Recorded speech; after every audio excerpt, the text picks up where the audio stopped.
Assalamualaikum warahmatullahi wabarakatuh. Perkenalkan nama saya Lino Vedo, MPMS 1J022077. Di sini saya akan mempresentasikan Project Method Morfologi 2025 spesies Cucumis Melo L. Dosen pengampu Profesor Dr. Insinyur Dwi Wayuni Genevianti MS. Oke, selanjutnya.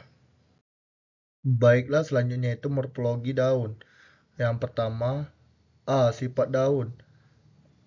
Tempat terjadinya fotosintesis sebagai organ pernapasan respirasi, tempat terjadinya transportasi, tempat terjadinya gutasi. B. Bagian daun. Daun melon terdapat daun tak lengkap. Yang pertama, tangkai daun atau petiolus. 2. Layan daun atau lamina. C. Faktor identifikasi.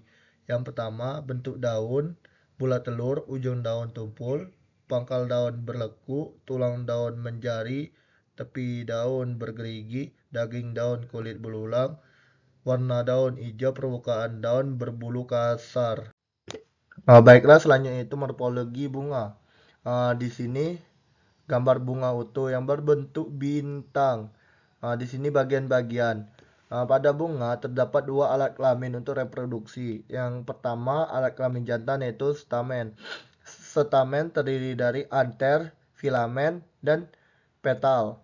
Sedangkan alat kelamin betina yaitu pistil yang terdiri dari stigma, stile, dan ovari. Di sini juga ada fungsinya. Fungsi bunga yang pertama atau utamanya organ polinasi dan organ fertilisasi. Yang kedua, tambahan untuk propagasi keturunan atau penyebaran. Selanjutnya itu penjelasan. Bunga melon terdiri dari atas 3 macam, yaitu bunga betina, bunga jantan, dan bunga sempurna. Ciri bunga betina mempunyai putih dan bakal buah berbentuk bulat sampai lonjong di bawah mahkotanya. Bunga jantan berbentuk terompet mempunyai benang sari tanpa bakal buah. Bunga sempurna dicirikan mempunyai bakal buah alat kelamin betina atau putih dan alat kelamin jantan benang sari. Mahkota bunga berjumlah 5 helai, berwarna kuning cerah menyala. Penyerbukan bunga dilakukan dengan bantuan serangga lebah, dapat juga dibantu tangan manusia. Bunga melon beruntung seperti bintang dan berwarna kuning. Bunga muncul pada ketiak daun. Bunga pada daun melon antara kelamin jantan dan kelamin betina tidak dalam satu bunga. Bunga betina berada di ketiak daun pertama dan kedua pada cabang latera. Morfologi buah.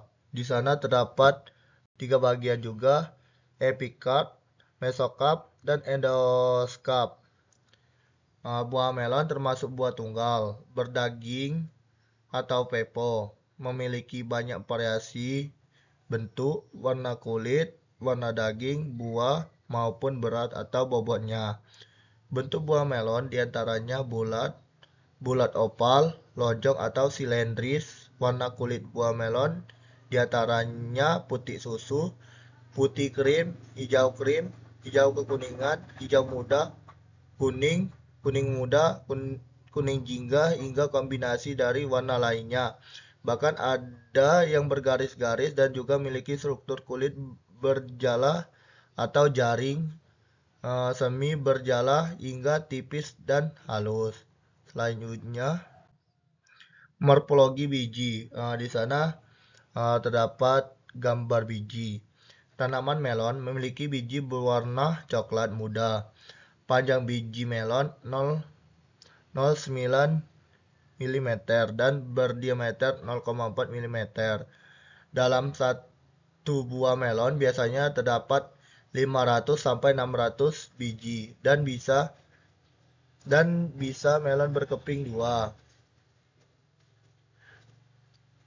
Ukuran biji melon bisa bervariasi dalam ukuran, mulai dari biji yang sangat kecil hingga biji yang lebih besar. Warna biji melon juga bisa bervariasi, tergantung pada jenis melonnya. Biji melon bisa berwarna putih, kuning, coklat, atau hitam. Tekstur beberapa biji melon mungkin memiliki tekstur yang halus dan berminyak, sementara yang lain mungkin lebih kasar atau memiliki lapisan luar yang tebal. Selanjutnya itu morfologi batang.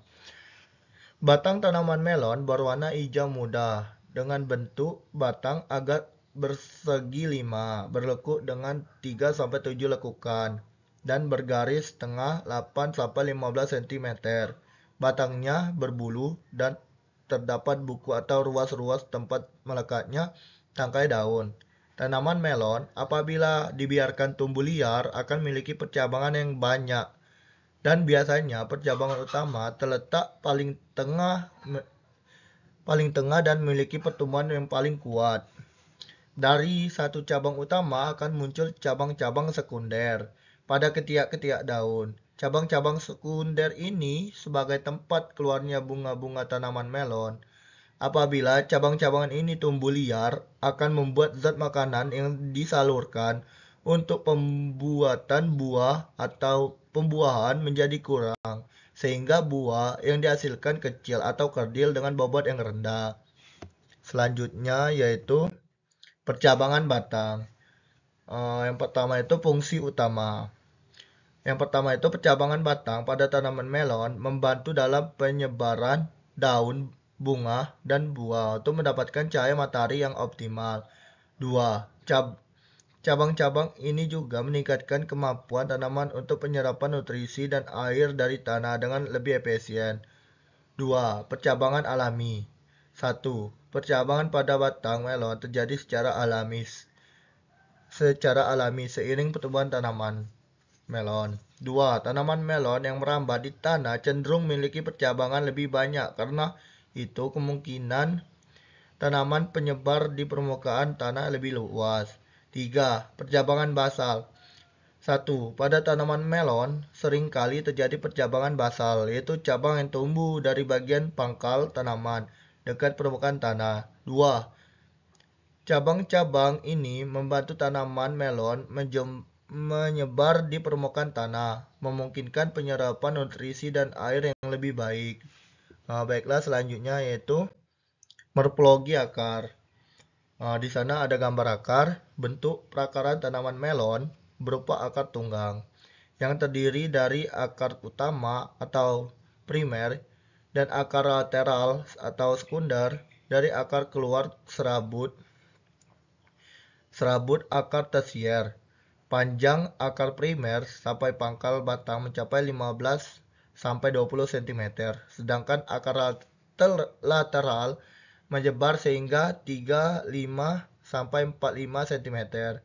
Bentuk dan strukturnya, yang pertama itu serabut atau serabut halus, 2 bercabang-cabang dan tajam di ujungnya. Fungsi akar. 1. Menyerap air dan nutrisi dari tanah sebagai penopang tanaman. Baiklah, selanjutnya itu organa aksesoria. Yang pertama itu tangkai atau tendrilis, merupakan tangkai melingkar yang membantu tanaman melon merambat dan menjaga keseimbangan. 2. Daun pelindung stipules. Daun pelindung stipules struktur kecil di pangkal daun yang memiliki daun muda dan membantu mengalirkan air hujan. Knot.